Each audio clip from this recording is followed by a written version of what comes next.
So you're interested in playing VRChat. Whether it's your first time or you've been here for a while, it's easy to get overwhelmed by the seemingly endless array of options, settings, and user-generated content to enjoy and explore.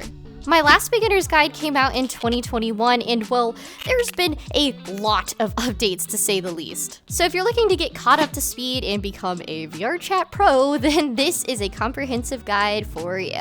Starting at the top, there are 4 ways that you can currently play VRChat: PC VR, Quest Standalone, Desktop, and Android Mobile. PC VR is the most complete experience that lets you access all content requiring your VR headset to connect to a computer to run everything. If you're a Quest user without a computer, then you can still play this game, just with limited worlds and avatars that are optimized to run on your mobile hardware. But if you don't have VR, you absolutely can still play too. VRChat is playable on desktop mode with full capability. Android device users are also able to play without VR, just using the limited content that Quest Standalone uses. Once you load up the game, you have the option of creating a VRChat account or a Steam account / your platform of choice. With a Steam account, your username ends up with these random letters and numbers at the end of them, which indicates that you're not using an official VRC one. Using an unofficial account means that you will not be able to upload worlds or avatars if you want to in the future.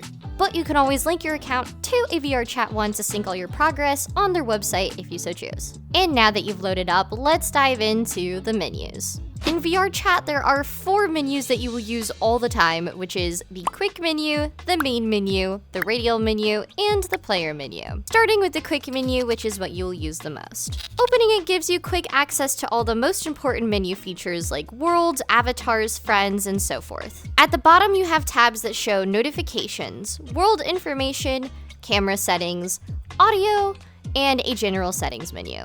You also have the option to customize the side wings to show information you may want to prioritize, like which friends are online. Now, the main menu, also known as the big menu, can be accessed through this tab up here or by clicking any of the quick links to automatically go to that section. Now, there is a lot, but we will be going through it all together. Our third menu is our radial menu, which can be accessed by holding down the quick menu button instead of tapping it. Emojis are, of course, self-explanatory, but the expressions menu is how you control individual aspects of your avatar. Usually this controls things like animations or color toggles, but it's completely dependent on who made your avatar and what they added to it. Quick Actions actually allows you to change the scale of your avatar height so you can become super tall or super tiny if you want to, and then you can always reset here. There's a couple quick tools on the left, like turning on your camera or Chatbox, both of which we'll get to, but usually I use this for the personal mirror function. The Options tab gives you advanced options for customizing things, but that is a little more complicated, so you shouldn't worry about that whenever you're starting off. The final menu is the player menu, which can be accessed by opening your quick menu, pointing your laser at another player, and clicking on them. This is where you can add people as friends. Yay, friends! Or you can do the opposite and mute or block them if they're being annoying, along with some general statistics on their avatar and profile. And if you click on them directly, the main menu opens up with all their information as well. Now that you know the menus, it's time to join or create your first world. So if you open up your Worlds tab, you have information about the current instance that you are in. You can search certain worlds by keywords, or you can always check the top categories that are available, such as the variety box, themed worlds like the current Space Jam going on, new ones, game worlds, or even avatar worlds, which are great for finding an avatar that matches you without having to upload or buy one. Once you find a world you like, you can either join an existing instance of one or create your own. There are 6 instance types that you can choose from and 4 regions depending on where you're located. Public lobbies are instances that show up for anyone who's searching for that world, but the rest of them have certain restrictions. A friends lobby means that only friends of you specifically on your list can join that lobby. Friends Plus is more open, meaning that any friend of someone in the lobby is able to join. Invite Plus is usually used for private instances. You, the owner, are able to send invites to others, but everyone else in the world is only able to accept requests to them. Invite is the most exclusive, where only you, the owner, are able to invite anyone. Anybody else in the world has no privileges on bringing others in. Then there is, of course, group instances, but we will be coming back to a whole group section later in the video. So once you have an instance ready to go, you can automatically join it, or you can drop a portal that anybody in your world can walk through to join that instance along with you. So let's go in.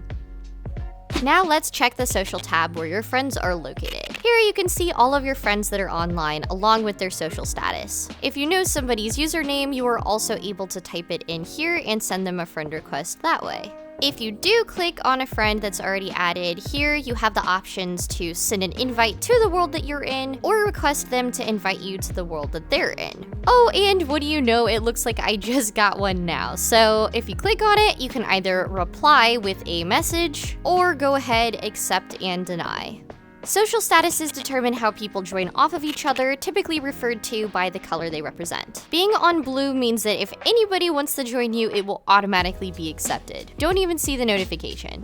Green is similar because people on your friends list can automatically join you if the world you're in is accessible to them. Orange has a little more privacy because it hides your location even if the world is available, and you're going to see people's invite requests no matter what to manually accept. Being on red or D&D is basically isolating yourself completely. Your location is hidden and you will not see invite requests and not be able to invite people either. Basically turning everything off. And of course, you can add a quick status message to let people know what is going on. Now we can finally talk about groups. Groups are kind of like being in a club that's themed around different interests or communities. You're able to join specific group instances and rep the banner of your group above your username. There's a few ways to join groups, the first being actually joining someone else's by clicking on their profile, going to their groups tab, and looking at which ones that they are a part of. Each group has its own shortcode, which you are able to search for, or you can just search up a key term of something you're interested in and see what groups are available to join that are themed around that interest. Just keep in mind that some groups have to manually accept joiners, or don't let you join at all unless you are specifically invited by them. Now there's 3 different types of group instances that you can create: Group, Group Plus, and Group Public. Group instances being the most exclusive, you have to actually be in the group itself or have a specific role within the group that you've been assigned to join instances. A Group Plus is basically the group equivalent of a Friends Plus instance, where if you're friends with somebody in the group, you can still join it. Group Publics are the same as regular publics, where they show up under the list of lobbies for a specific world, the only difference being that it's owned by a specific group and will show up under their Group Instances tab. Here at TVRS Studio, we use groups to run our events, because it gives more moderation abilities as well as a queue system for full instances. We also hold daily hangouts like the one that just started now, which is a great place for new players to come connect with the community and find some friends. Just know if you ever want to create a group, you do have to have VRChat Plus, which the details of we'll get into in a bit.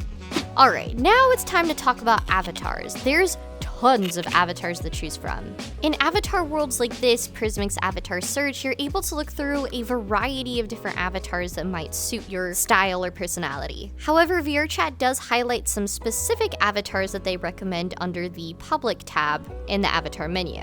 There's also avatar cloning, so if you see somebody that has an avatar you might like to use, as long as they have cloning turned on and it's public, you can put on that avatar yourself and favorite it. However, avatars are the #1 factor when it comes to performance in-game. The more polygons and effects you have on an avatar, the more people are gonna lose their frames. Selecting an avatar in your menu shows you a colored icon below it with its performance ranking. There's excellent, good, medium, poor, and very poor performance avatars. Very poor avatars like this are notorious for being terrible performance, and a lot more costly on other players' computer resources. A lot of them aren't Quest compatible either.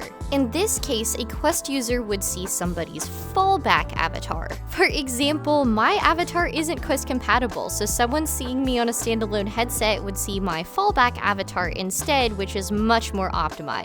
But there's also a new feature on the VRChat website called Imposters, where you can automatically generate a scuffed version of your avatar as an alternative to a fallback. It's a little bit jank, but for someone like me who uses custom avatars, it's a good option to still get my identity across to those who can't see my normal self. Now this is a good segue into talking about safety settings, starting with your shield level, which allows you to block certain features from users or their avatars based on the trust ranking system. Now the reason it's based on a trust system is that the more time you spend in game, the higher trust rank you become. So crashers and spammers who are way more likely to use burner accounts will probably not make it past the visitor or new user level without getting banned. The settings are for player voices, avatars, icons and emojis, avatar sounds, lights and particles, shaders, custom animations, and the newly added animated emojis. Although these settings will apply to everyone in that trust rank that isn't already a friend, you are able to manually override showing someone's avatar or hiding it through the player menu as well. Maximum shield settings will block everything except for voices on visitor, new user, user, and then slowly adding back in avatars for trusted and known users without any of the fancy lights and particles and all of that stuff, meaning only friends are the ones with everything turned on. If you ever think you're about to get crashed, you can quickly turn this on. None is the opposite because it hides literally nothing from you, so it is truly the unfiltered VRChat experience. Although normal is a great baseline to start off of, it does hide the particles and animations and shaders that make avatars so unique and special, so I'd highly recommend messing around with your custom settings as you play the game so that you can really enjoy what people are doing with their self-expression. For casually playing the game, I like to hide avatars on visitor and new users so that I avoid getting crashed and manually turn people on if I'm talking to them. But if you're having performance troubles or you go to a big event, it's best to go down the line and turn off avatars for every single trust rank, and then start turning things back on depending on how your computer is handling it. Essentially using custom to match the circumstance. But shield settings aren't the only way to increase your performance. On the graphical side, lowering your settings will also help too. Use this with the particle limiter to get a small boost. Shield settings are only one way to increase your performance. There's also some advanced options that will majorly help you out. The first one is avatar culling, which can be found in the big menu under settings, and then under the avatar tab. Avatar culling allows you to set a maximum distance with how many avatars are actually shown around you. So right now I'm in an instance of about 40 people, and only these ones in front of me are shown, while everybody who's hanging out down there is not shown for me. Meaning that my performance is saved, so I'm only rendering these people's avatars. You can also set this to a certain number of avatars around you instead of by distance. And if you struggle with internet lag in specific, you can also turn on prioritize by distance so that the avatars that are actually downloaded to your computer are focusing on the ones around you. Finally, there's avatar performance blocking. We talked about how bad very poor avatars can affect your specs earlier, and in the avatar optimization, you can block very poor avatars or even go higher and do poor and below, or not blocking at all is the default. I recommend against this if possible, just because you might miss out on some people's really cool avatars because they just get replaced by fallbacks. And if your game is still lagging and all else fails, go to your debug menu and check your cache. Worlds, avatars, texture, it's all downloaded to your computer, and if your drive is getting full, it will affect your performance too. With safety and performance out of the way, there's also some important accessibility options that can be a big help to anyone. First one being the Chatbox. A lot of muted users use the Chatbox to communicate, so it's important that you double check what your settings are and turn it to everyone if you want to be able to communicate with people using their Chatbox that isn't on your friends list specifically. There are some advanced settings if you want to customize your own Chatbox and how you see other people's. However, if you do want to turn off an individual user's Chatbox for whatever reason, then you will have to do it manually by turning off their voice as well, which will mute them in-game, so just keep that in mind. Another accessibility feature that I use all the time is Earmuff Mode, which can be accessed by opening your quick menu and double tapping the audio button or clicking on the menu and scrolling down for the settings. As you can see, this adds 2 circles around me. Anything inside the red circle is normal audio, and everything outside your circles can be set to super low or no audio at all, and the space in between them is your fall-off distance, which will muffle voices to be somewhere in between depending on how you set it. You can customize the distance of the circles and the overall shape of it, as well as the different volume levels themselves. This is a massive help if you come to club or rave events, because a lobby like this will be full of 80 people crammed side by side, each trying to have their own conversations. This will help you be less overwhelmed. Now let's briefly talk about the VRChat camera. You can choose from either a photo camera or a stream camera, which will send your feed straight to your desktop for recording, such as I am now here. With your camera, there are some basic options that you can choose from. In default, you can carry the camera around. Local sets the camera position, but you can still actually move the screen. And world anchoring sets it so that no matter where you go, the camera will be in the same place. If you really want to get crazy, you can turn on flying and use your controllers to control where the camera is facing. For streaming and filming videos, I always turn on smoothing, make it look at me in audio level, and of course if you have trigger takes photos, you can take a cute pic. This version of the VRChat camera also has added aperture, so you can change your focus blur to whatever you want and make it look real good. Pins will set specific camera locations, so if you want to create a second pin, for example, move it somewhere else, anchor it to the world, and then I can go back and switch between my pins at any point. Masking is great if you want to do green screen photos or transparent photos. I like to use this for my thumbnails because I can get rid of the environment entirely. You can hide your lens if you want to. They've got some crazy fun little filters going on if you want to get real spicy. And then photo resolution. I usually take mine at 8K, but that will lag your computer whatever you do it, so just be warned. Finally, there is lock and you can turn on a grid. The camera is actually really nice nowadays. This is how I shoot all of my videos, and I think it's also wonderful for taking photos if that is maybe more of your style. Alright, now that we've made it through the important stuff, we can talk about VRChat Plus. Disclaimer, I am not sponsored by VRChat, and if you choose to support them, that is on your whim. I'm just relaying the information of what's available if you do choose to get it. Firstly, you get the ability to upload photos. You can use these photos as banners, group announcements, unlocking profile icons, as well as custom emojis that you can upload.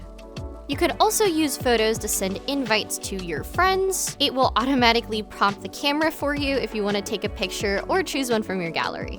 On the cosmetic side, you can actually customize your UI menu colors, which also reflects in the quick menu, along with menu backgrounds that are parallax steps, so they kind of move whenever you're looking at them. It's pretty cool.